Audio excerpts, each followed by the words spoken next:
The Christmas Cuckoo by Frances Browne. Once upon a time there stood in the midst of a bleak moor in the north country a certain village. All its inhabitants were poor, for their fields were barren, and they had little trade. But the poorest of them all were two brothers called Scrub and Spare, who followed the cobbler's craft. Their hut was built of clay and wattles. The door was low and always open, for there was no window. The roof did not entirely keep out the rain, and the only thing comfortable was a wide fireplace, for which the brothers could never find wood enough to make sufficient fire. There they worked in most brotherly friendship, though with little encouragement. On one unlucky day, a new cobbler arrived in the village. He had lived in the capital city of the kingdom, and by his own account cobbled for the queen and the princesses. His awls were sharp, his lasts were new. He set up his stall in a neat cottage with 2 windows. The villagers soon found out that one patch of his would outwear 2 of the brothers. In short, all the mending left Scrub and Spare and went to the new cobbler. The season had been wet and cold. Their barley did not ripen well, and the cabbages never half closed in the garden. So the brothers were poor that winter, and when Christmas came they had nothing to feast on but a barley loaf and a piece of rusty bacon. Worse than that, the snow was very deep, and they could get no firewood. Their hut stood at the end of the village. Beyond it spread the bleak moor, now all white and silent. But that moor had once been a forest. Great roots of old trees were still to be found in it, loosened from the soil and laid bare by the winds and rains. One of these, a rough, gnarled log, lay hard by their door, the half of it above the snow, and Spare said to his brother, "Shall we sit here cold on Christmas while the great root lies yonder? Let us chop it up for firewood. The work will make us warm." "No," said Scrub. "It's not right to chop wood on Christmas. Besides, that root is too hard to be broken with any hatchet." "Hard or not, we must have a fire," replied Spare. "Come, brother, help me in with it. Poor as we are, there's nobody in the village will have such a Yule log as ours." Scrub liked a little grandeur, and in hopes of having a fine Yule log, both brothers strained and strove with all their might, till, between pulling and pushing, the great old root was safe on the hearth, and beginning to crackle and blaze with the red embers. In high glee the cobblers sat down to their bread and bacon. The door was shut, for there was nothing but cold moonlight and snow outside. But the hut, strewn with fir boughs and ornamented with holly, looked cheerful as the ruddy blaze flared up and rejoiced their hearts. Then suddenly from out the blazing root they heard, "Cuckoo! Cuckoo!" As plain as ever the spring bird's voice came over the moor on a May morning. "What is that?" said Scrub, terribly frightened. "It is something bad." "Maybe not," said Spare. And out of the deep hole at the side of the root, which the fire had not reached, flew a large gray cuckoo, and lit on the table before them. Much as the cobblers had been surprised, they were still more so when it said, "Good gentlemen, what season is this?" "It's Christmas," said Spare. "Then a Merry Christmas to you," said the cuckoo. "I went to sleep in the hollow of that old root one evening last summer, and never woke till the heat of your fire made me think it was summer again. But now, since you have burned my lodging, let me stay in your hut till the spring comes round.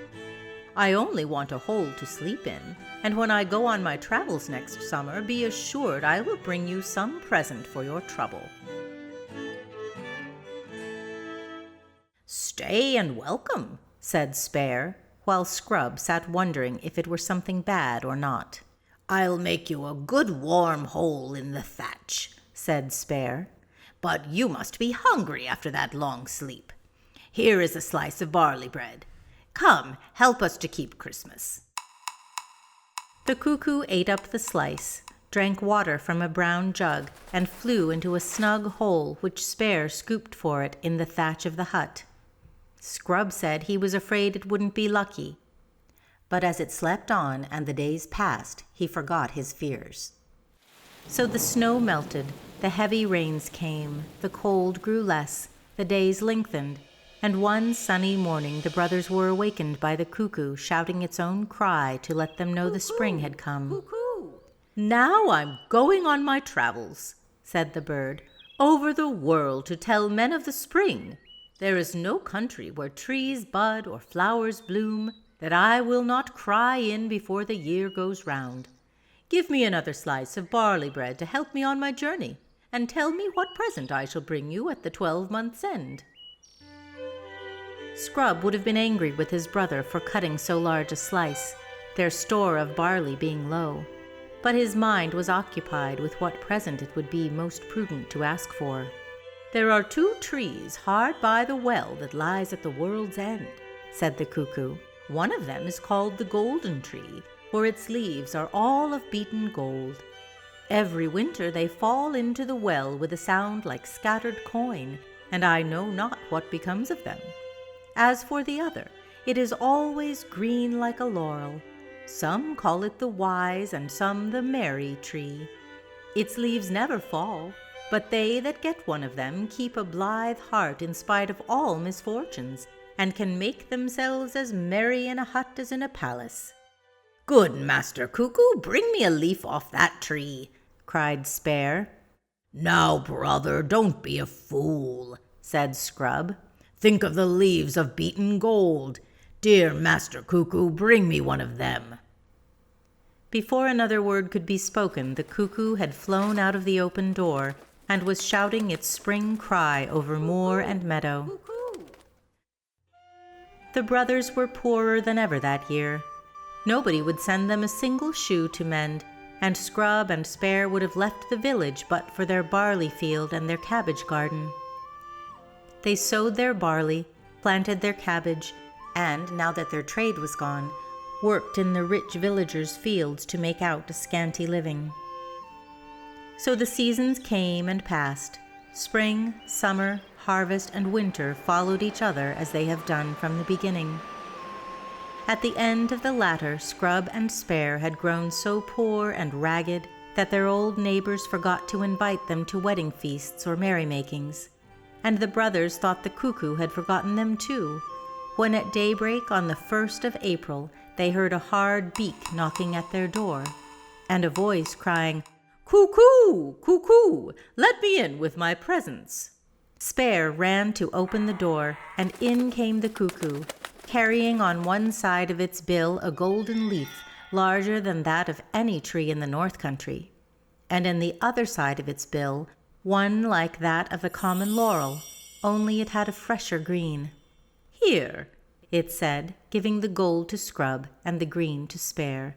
"It is a long carriage from the world's end.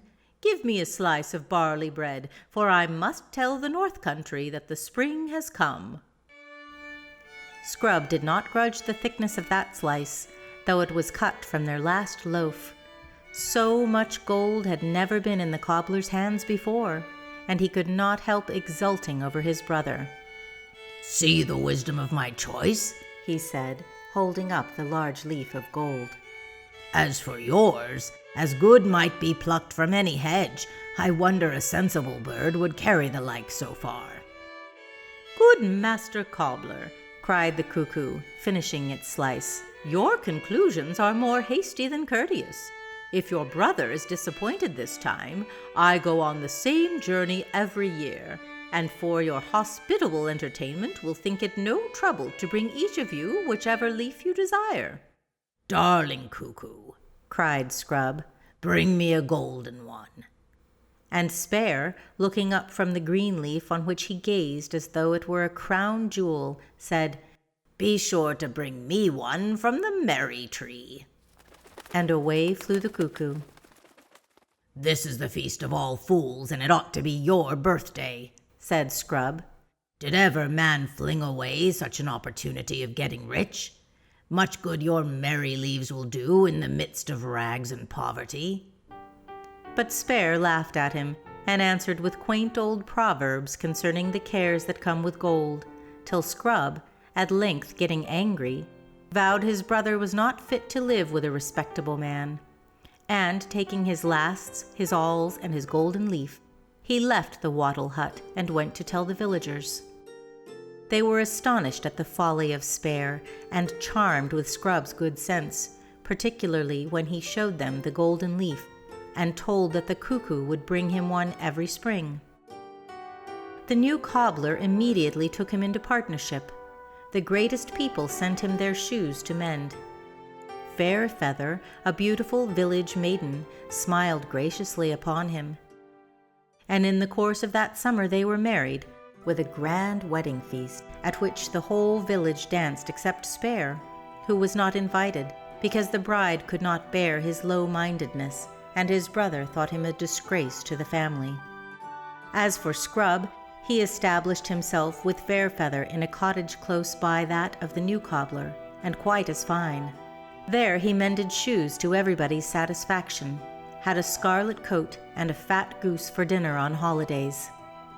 Fairfeather, too, had a crimson gown and fine blue ribbons, but neither she nor Scrub was content, for to buy this grandeur the golden leaf had to be broken and parted with piece by piece, so the last morsel was gone before the cuckoo came with another.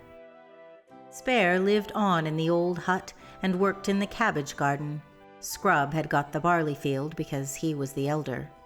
Every day his coat grew more ragged and the hut more weather-beaten, but people remarked that he never looked sad or sour.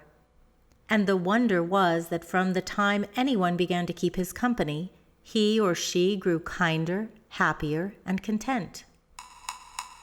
Every 1st of April the cuckoo came tapping at their doors with the golden leaf for Scrub and the green for Spare. Fairfeather would have entertained it nobly with wheaten bread and honey, for she had some notion of persuading it to bring 2 golden leaves instead of 1. But the cuckoo flew away to eat barley bread with Spare, saying it was not fit company for fine people, and liked the old hut where it slept so snugly from Christmas till spring. Scrub spent the golden leaves and remained always discontented, and Spare kept the merry ones. I do not know how many years passed in this manner, when a certain great lord who owned that village came to the neighborhood. His castle stood on the moor. It was ancient and strong, with high towers and a deep moat. All the country, as far as one could see from the highest turret, belonged to its lord. But he had not been there for 20 years, and would not have come then, only he was melancholy. And there he lived in a very bad temper. The servants said nothing would please him, and the villagers put on their worst clothes, lest he should raise their rents.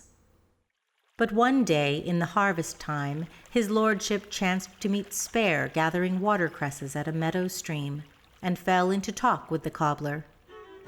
How it was nobody could tell, but from that hour the great lord cast away his melancholy. He forgot all his woes and went about with a noble train, hunting, fishing, and making merry in his hall, where all travelers were entertained and all the poor were welcome. This strange story spread through the north country, and great company came to the cobbler's hut.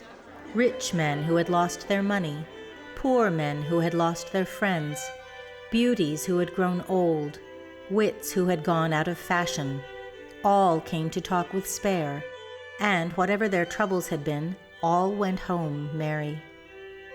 The rich gave him presents, the poor gave him thanks. Spare's coat ceased to be ragged. He had bacon with his cabbage, and the villagers began to think that there was some sense in him. By this time his fame had reached the capital city and even the court. There were a great many discontented people there, and the king had lately fallen into ill humor because a neighboring princess, with 7 islands for her dowry, would not marry his eldest son. So a royal messenger was sent to Spare, with a velvet mantle, a diamond ring, and a command that he should repair to court immediately. "Tomorrow is the 1st of April," said Spare, "and I will go with you 2 hours after sunrise." The messenger lodged all night at the castle, and the cuckoo came at sunrise with the merry leaf. "Court is a fine place," it said, when the cobbler told it he was going, "but I cannot come there. They would lay snares and catch me. So be careful of the leaves I've brought you, and give me a farewell slice of barley bread." Spare was sorry to part with the cuckoo, little as he had of its company, but he gave it a slice which would have broken Scrub's heart in former times, it was so thick and large. And having sewed up the leaves in the lining of his leather doublet, he set out with the messenger on his way to court. His coming caused great surprise there. Everybody wondered what the king could see in such a common-looking man, but scarcely had his majesty conversed with him half an hour, when the princess and her 7 islands were forgotten, and orders given that a feast for all comers should be spread in the banquet hall. The princes of the blood, the great lords and ladies, the ministers of state, after that discoursed with Spare, and the more they talked, the lighter grew their hearts, so that such changes had never been seen at court. The lords forgot their spites, and the ladies their envies. The princes and ministers made friends among themselves, and the judges showed no favor.